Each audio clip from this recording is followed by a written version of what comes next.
क्रोध वेगम, महाप्रभु कह रहे कुत्सितवाद विकार है। समस्त विकारों में प्रधान विकार होता है काम। काम से ही क्रोध का प्रादुर्भाव होता है। क्रोध एक वृत्ति है जो आने जाने वाली, स्थायी कोई नहीं है।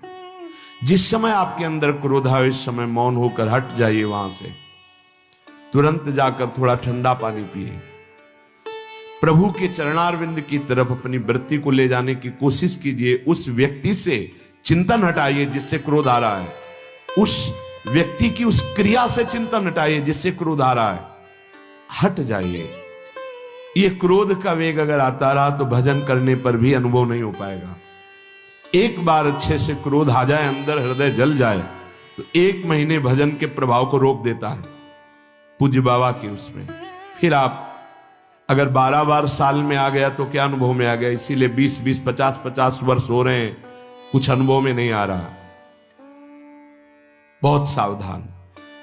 क्रोध हमारा नाश करता है, किसी और का नहीं।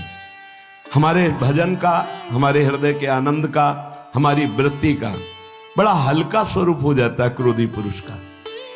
इसलिए क्रोध को सहना है, उसके वेग को सहना है। वाणी के वेग, मन के वेग और क्रोध के।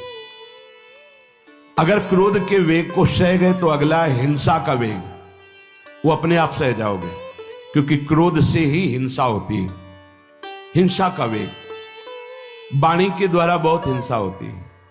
ऐसे कठोर वचन बोल दिए जाते हैं जो हृदय को चुभते रहते हैं। बाहर का डंडा लगा है, पिटाई हुई तो 2-4 दिन में ठीक हो जाएगा, लेकिन हृदय में जब पिटाई की जाती है कठोर वचन के द्वारा, तो 10 साल बाद अगर दिखाई दे तो फिर ये वो बोला था, ऐसा बोला था, वो हृदय में घाव बना रहता है।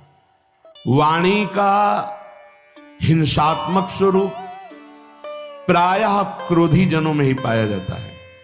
अगर क्रोध वेग को सह गए तो वाणी के द्वारा हिंसा नहीं होगी, और मन के द्वारा मलिन हृदय में हिंसा का भाव होता है कि चलो हम वैष्णव में मारेंगे तो नहीं, पीटेंगे तो नहीं आपको, लेकिन भगवान तुम्हारा नाश करेंगे। भगवान बहुत जल्दी, ऐसा भाव मन में, ये भी हिंसा है शरीर के द्वारा। तो ना वाणी के द्वारा, ना मन के द्वारा, ना शरीर के द्वारा। क्यों?